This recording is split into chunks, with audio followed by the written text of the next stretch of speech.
결국은 이제 이런 횡보 구간에서 여기를 뚫고 올라가면 여기가 진입 타이밍이 되고 여기서부터 거래량이 터지면서 또 거래량이 주는 구간도 생기고 또 다시 올라가는데 이 자리에서 계속 피벗이 발생을 하면서 저점을 높여가고 고점도 높아지는 이런 추세를 계속해서 유지한다면 이걸 확인하면서 홀딩을 하면 된다라고 하는 이런 그림들이 만들어지게 되고 결국 여기서 진입 포인트 그리고 계속해서 우상향을 하면서 바닥이 높아지면 홀딩 포인트 그리고 만약에 여기서 저점이 무너진다라고 한다면 여기서는 이제 매도하는 포인트 이런 것들을 차트에서 지금 이 책을 통해서 배울 수 있는 아주 좋은 예라고 볼 수가 있고요.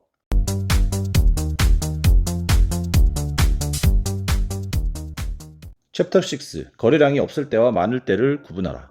이 장에서는 VP를 이용해 차트를 분석할 때 주의 깊게 봐야 하는 캔들과 캔들 패턴의 여러 조합들을 설명한다. 원칙 1. 꼬리의 길이이다. 꼬리는 임박한 시장의 강세, 약세, 우유부단함 그리고 더 중요하게는 이와 관련된 시장의 심리 정도를 즉각적으로 나타낸다라고 하고 있고요. 원칙 2. 꼬리가 생성되지 않았다면 이는 종가 방향으로 강한 시장 심리가 형성되었다는 신호다. 원칙 3. 짧은 몸통은 불완전한 시장 심리를, 긴 몸통은 강한 시장 심리를 표현한다.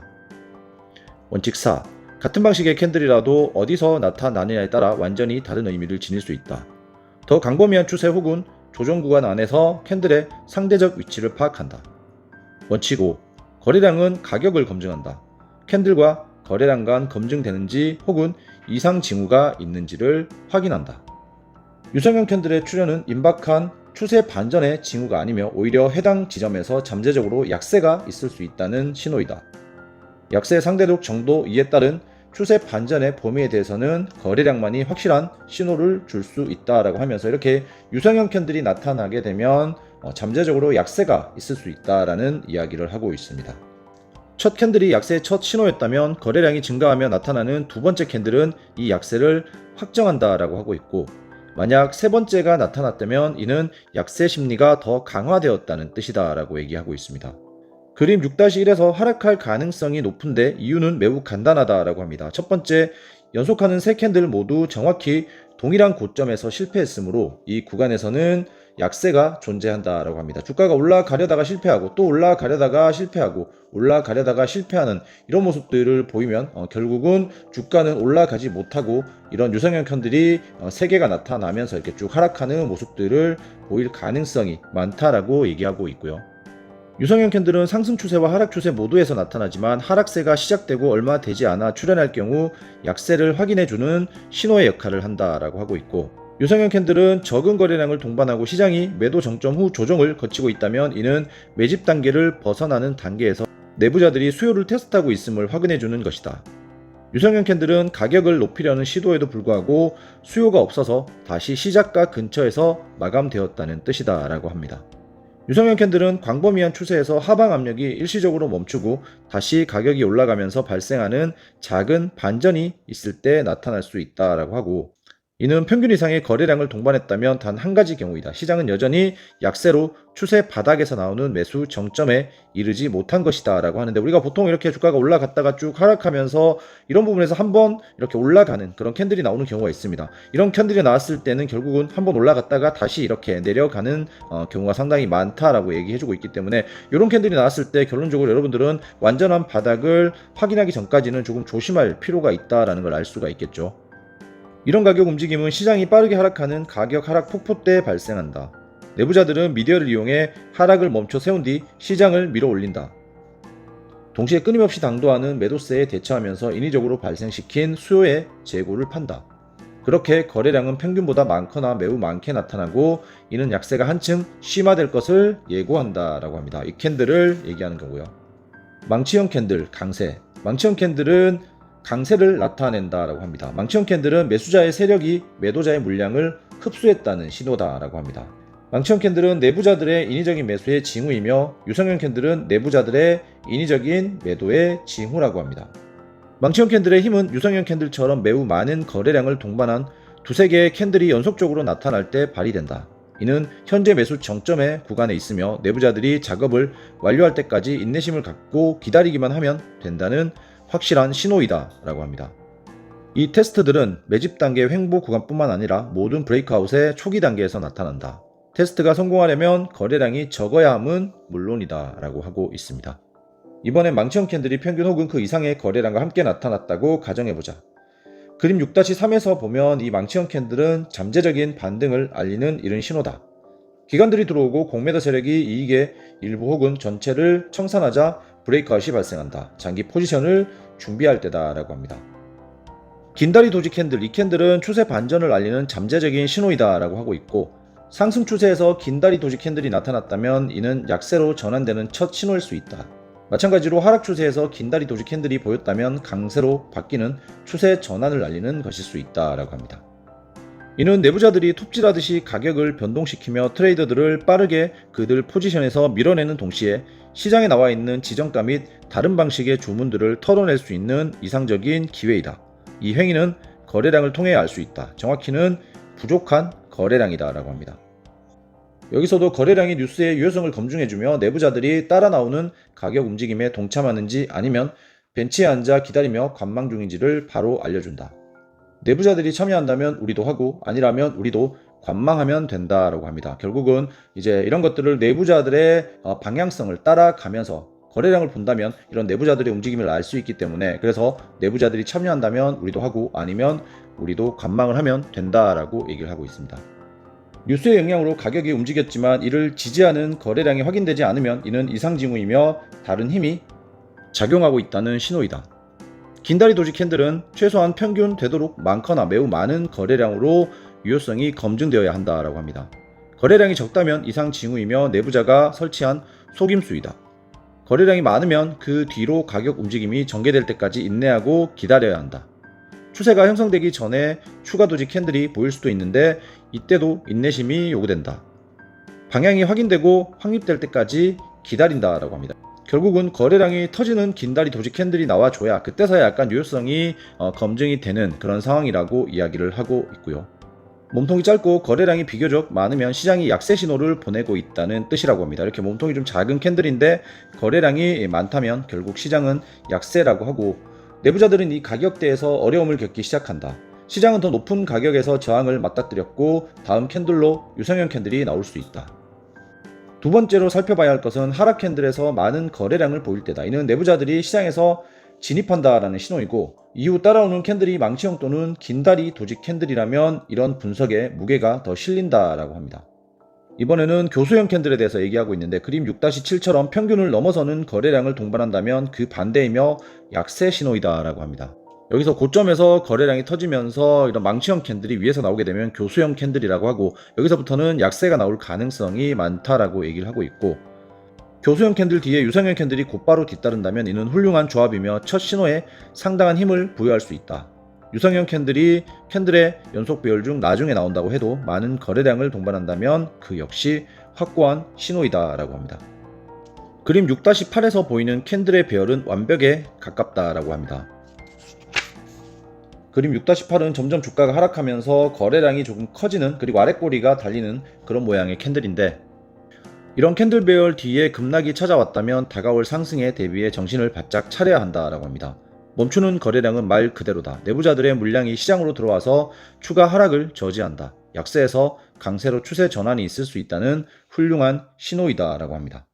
그림 6-9와 같이 이렇게 올라가면서 윗꼬리가 만들어지면서 유성형 캔들이죠. 유성형 캔들이 만들어지면서 거래량이 점점 터지는 이런 차트 같은 경우에는 트레이더와 투자자는 쉬운 수익을 놓칠 수 있다는 두려움과 탐욕에 이끌려 시장에 뛰어든다. 이것이 연속적으로 뒤따르는 캔들 모두의 긴 윗꼬리로 반영된다라고 합니다. 이렇게 윗꼬리가 반영이 되면서 결국은 거의 상승의 끝자락까지 다다른다라는 얘기고, 이때 결국 개인 투자자들은 매수를 들어가면서 손실을 보게 되고, 주가는 여기서 하락을 하면서 결국 손실로 이어지는 그런 판단들을 하게 되기 때문에, 우리는 이제 차트에서 이런 모양의 차트가 나오게 되면 매수를 피하고 기다렸다가 이 부분에서 매수를 하는 그런 것들을 책을 읽어가면서 계속 반복을 하다 보면 조금씩 차트를 보는 그런 습관들, 그리고 차트를 보는 그런 안목들이 생겨가기 시작할 거라고 생각을 합니다.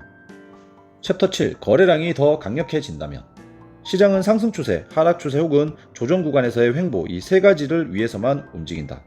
이 세 가지 상태 중에서 시장은 상승 추세, 하락 추세를 만들 때보다 횡보하는 데 훨씬 더 많은 시간을 쓴다고 합니다. 경험상 70%가 그러하며 추세에는 30%만 소비한다. 시장은 다양한 이유로 횡보하는데 주요 원인은 세 가지이다 라고 합니다. 첫 번째, 펀더멘털 뉴스가 나올 예정이다. 주요 실적 관련 뉴스 보도 전에 가격 움직임을 보면 이를 목격할 수 있다. 주요 경제 데이터 발표를 앞두면 가격은 좁은 범위 내에서 횡보할 가능성이 크다고 합니다. 둘째, 내부자가 창고가 채우거나 비우는 중에 매도 정점과 매수 정점 단계에 도달했다라고 하고, 셋째, 트레이더들이 약세 포지션에 갇혀버린 예전 가격대로 돌아가고 있다. 시장이 이 구간에 가까워지면서 트레이더와 투자자는 작은 손실만으로 포지션을 청산할 수 있게 된 것에 감사하면서 탈출 기회를 잡는다라고 합니다. 파도 꼭대기에서의 약한 집단과는 달리 이 집단은 각각의 파도를 거치며 받는 감정적 스트레스가 덜하다라고 합니다. 이런 파도가 있는데 결국 여기서 잡는 사람과 여기 밑에서 잡는 사람의 스트레스가 훨씬 다르다라고 하고 있고, 밑에서 잡는 사람들은 결국 감정적 스트레스가 덜하다. 이들은 잠재적인 수익이 사라지는 스트레스만 처리하면 되기 때문이다라고 합니다. 결국 여기가 이탈되면서 내려가는 이 스트레스만 피하면 되기 때문에 스트레스가 훨씬 덜하다라고 하고 있고, 각 꼭대기의 매수자는 약한 매수자로 간주할 수 있는 반면 각 바닥의 매수자는 강한 매수자로 간주할 수 있다라고 합니다. 그렇기 때문에 우리는 항상 주가는 이렇게 박스권에 갇히게 되면 올라갔다 내려갔다를 반복하게 되고, 이런 고점에서 매수하기보다는 저점에서 매수를 하는 것이 훨씬 유리하고 스트레스도 덜하다라고 얘기를 해주고 있고요. 조정기간이 길어질수록 시장이 이 구간을 벗어날 때 생기는 결과값도 더 극적이다. 당연히 이 원칙은 상대적으로 작동한다. 시장이 일간 차트에서 몇 주 동안 조정 구간을 형성했다면 비슷한 기간 동안 추세를 전개할 것이고, 5분 차트의 건설적인 조정 구간에서 나온 돌파는 1시간 정도 지속될 것이다 라고 합니다. 결국은 조정이 길면 상승도 길고, 그리고 일봉으로 오랫동안 이렇게 횡보가 이어지면 상승도 길게 나올 것이다. 그리고 반면에 5분봉으로 만들어진 횡보 이후에 상승은 1시간 정도 그치면서 이 상대성이 거의 비례한다라고 이야기를 하고 있습니다. 이제 우리는 고립된 저점 피봇이 형성되기를 기다린다. 저점 피봇은 3개의 막대 캔들 패턴에서 중앙 캔들이 양쪽 캔들의 고점보다 낮은 고점, 이렇게 중간이 높고 양쪽이 낮으면 결국 이렇게 헤드앤숄더처럼 올라갔다가 내려오는 그런 가능성이 많고, 이 캔들 패턴이 차트에 나타나면 천정과 바닥을 정의하는 첫 2개의 선을 그을 수 있다. 고점 피봇이 천정, 그리고 저점 피봇이 바닥이다. 이 캔들 패턴은 모든 횡보 구간을 정의할 뿐만 아니라 상하단 가격대도 뚜렷이 보여준다라고 합니다. 여기서 이제 이런 차트가 나오면 결국 올라가다가 하락하고 또 다시 저점에서 저점이 가장 낮고 여기를 회복하는 이런 캔들, V자 캔들이 나오게 되면 다시 여기서 반등이 나오고, 이런 것들이 연결되면서 결국 이런 추세를 만들어 준다라고 뒤에서 이야기를 하고 있습니다. 어느 시점이 되면 마침내 돌파를 하게 된다. 이렇게 움직이다가 결국 여기를 뚫고 올라가는 돌파가 나오게 되는데, 이는 현재 추세가 계속될지 아니면 추세가 전환될지를 확인해주는 우리가 기다려온 촉매제다. 횡보 구간 내내 우리는 VPA 지식을 이용해 시장의 상승, 하락 여부를 판단하기 위한 단서와 징후를 찾을 것이다. 만약 횡보 구간이 매수 혹은 매도 정점의 결과로 생성되었다면 그때의 신호는 매우 명확할 것이다. 횡보 구간에 진입했을 때 우리가 지속적으로 찾아야 하는 신호는 돌파 시의 거래량이다 라고 합니다. 이미 살펴봤듯이 횡보 구간은 다양한 약한 포지션에 갇힌 트레이더들이 몰린 지역이다. 따라서 이 구간을 이탈하려는 모든 움직임에는 거래량이, 그것도 아주 많이 필요하다라고 합니다. 여기를 결국 뚫고 올라가려면 여기서 거래량이 엄청 많이 터진다. 이렇게 작다가 엄청 큰 거래량이 터지는 움직임들이 나타난다라고 하고 있고, VP에서는 더 높거나 늦은 모든 움직임의 거래량이 시각적으로 뚜렷하다. 이것이 이 가격대가 매우 중요한 이유인데 그 이유를 3가지로 정리한다라고 합니다. 첫 번째는 현재 포지션을 갖고 있고 이 포지션의 방향을 검증해주는 돌파가 나왔다면 이는 현재 움직임이 지속될 것이라는 명확한 징후이므로 나는 포지션을 보유할 자신감을 갖게 된다라고 하고, 두 번째는 내가 현재 포지션을 갖고 있지 않다면 거래량으로 가격 돌파가 검증된 경우 이 지점은 훌륭한 진입 신호가 된다라고 합니다. 여기서 거래량이 터지고 돌파를 하면 여기가 아주 훌륭한 진입 신호가 된다라고 하고, 셋째, 내가 이 포지션을 보유하고 있고 추세가 내 포지션에 반에 반전되었다면 이는 내게 포지션을 나가라는 명확한 신호이다 라고 합니다. 결국은 현재 내가 가지고 있는 포지션을 검증해줘서 홀딩할 것이냐, 그리고 내가 신규로 매수할 것이냐, 또는 홀딩하고 있다가 정리할 것이냐, 매수와 매도, 그리고 현재 홀딩할 수 있는 그런 모든 판단들을 다 할 수 있게끔 도와준다라고 볼 수가 있고요. 우선 어떤 브레이크아웃이든지 횡보 구간을 돌파한 후 유효한 움직임으로 검증되려면 천장 위에 맑은 물을 보듯 명확히 보여야 한다. 그렇기 때문에 가격이 몇 포인트 위아래로 튀었다고 해서 그것이 돌파의 신호가 되지는 않는다라고 합니다. 캔들의 종가를 기준으로 천장을 깬 명확하게 가시적인 갭은 필요하다. 이 틈이 돌파했다는 것은 돌파의 신호가 되는 것이다. 그렇기 때문에 첫 번째 신호이다. 두 번째는 거래량이라 라고 합니다. 그림 7-7에서 초기 상승 움직임이 천장을 돌파할 때는 강하고 증가하는 거래량을 동반해야 한다라고 합니다. 여기서 이렇게 천장을 돌파하는 흐름이 나오면 결국 여기서 빵 뚫어줄 때 거래량이 강하게 터지고, 자 여기서 이제 횡보를 하다가 결국 주가가 여기서 빵 하고 천장을 뚫고 올라가면 거래량이 강하게 터지는 움직임이 반드시 나온다라고 얘기하고 있고, 가격 움직임이 유효하다면 처음 돌파할 때 거래량이 평균을 훨씬 웃돌며 증가하고 있을 것이다. 이 단계에서 가격이 상승하면서 지금은 바닥인 직전 천장을 시험하기 위해 조정 단계에 들어가도 놀랄 필요는 없다. 상승 추세는 형성되었기 때문에 거래량은 적거나 감소 중이어야 한다. 이것이 진정한 상승 움직임이라면 말이다. 많은 트레이더와 투자자가 시장이 횡보할 때 당황하는데, 횡보 구간에서는 사실 인내하고 기다리면 된다라고 합니다. 시장이 준비되었을 때 브레이크아웃은 형성되며 새로운 추세가 형성된다. 그리고 그렇게 만들어지는 모든 추세의 범위는 원인과 결과의 법칙이 결정한다라고 합니다. 챕터 8. 이전의 추세와 추세선은 잊자. 대부분이 사건 발생 후에 그리는 추세선과 달리 피봇 포인트는 동적이고 가격 움직임이 진행되는 동안 생성된다. 점점 더 높은 가격 혹은 점점 더 낮은 가격대의 일련의 순서대로 나타난다면 추세의 전개가 확인된 것이다. 거래량이 우리의 분석을 뒷받침한다면 포지션을 유지한다.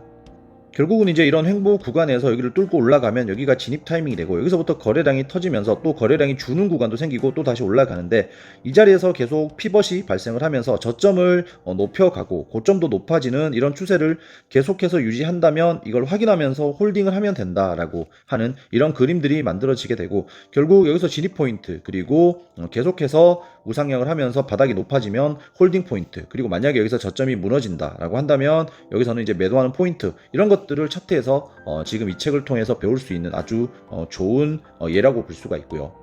예상대로 시장은 상승을 이어가고 우리는 이전 고점 피봇보다 높은 세 번째 고점 피봇을 기다린다. 세 번째 고점 피봇은 형성과 동시에 추세의 상단을 정의할 것이다.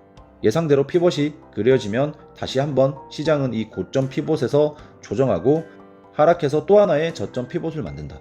이 저점 피봇이 이전 저점 피봇보다 높다면 포지션을 유지한다. 이게 이 그림의 설명이 되는 것입니다. 그러므로 브레이크아웃마다 완벽한 시나리오를 볼 수 있을 거라고 기대하지 않는 게 좋다. 모든 브레이크아웃은 각기 다른 특징을 지니기에 모두 다를 것이다. 우리가 할 일은 VPL을 이용해서 단서를 찾은 다음 피봇 포인트가 나타나길 기다리는 것이다. 만약 피봇이 추세의 논리적인 패턴을 따르지 않는다면 시장은 잠재적으로 약해질 것이고, 약간 더 높은 가격대에서 횡보 구간으로 회귀할 수 있다라고 합니다. 횡보 구간은 시장이 다음 추세를 준비하는 곳이다. 모든 추세의 발원지이며 여러 면에서 기존 추세보다 훨씬 중요하다라고 합니다. 결국은 이런 횡보 포인트가 상당히 중요하고, 횡보는 다음에 어떤 상승 또는 하락을 준비하는 아주 중요한 구간이라고 할 수가 있고, 어떤 시간대이든 상관없이 시장이 이 구간에서 벗어나고 있다면 한 가지는 확실하다. 시장은 힘을 쌓고 있으며 돌파를 준비하고 있다. 우리는 기다렸다가 VPL을 여정에 빛을 비춰주는 피봇과 함께 가격 움직임을 적용하면 된다라고 말하면서 챕터 8을 마치고 있습니다. 자, 오늘 시간에는 이제 실제로 어떤 차트의 그림에서 횡보를 하다가 주가가 올라가면서 거래량이 터지는 이 포인트에서 결국 진입을 하고, 그리고 또 우리가 만약에 수익을 보고 있다라고 한다면 어떻게 또 홀딩을 하면 되는지, 그런 자리에서 어떤 모양들의 캔들과 패턴들이 나오는지, 이런 구체적인 이야기들을 한번 들어봤습니다. 이제 마지막 시간에는 실제로 차트에서 이런 모습들이 나오는 것들을 보여주면서 정말 중요한 부분들을 설명을 해주고 있기 때문에 영상 도움이 되셨다면 구독과 좋아요, 알림 설정 해두시고 다음 영상도 기대해 주시기 바라겠습니다. 오늘 영상도 시청해 주셔서 감사합니다. 다음 시간에 또 뵙도록 하겠습니다. 감사합니다.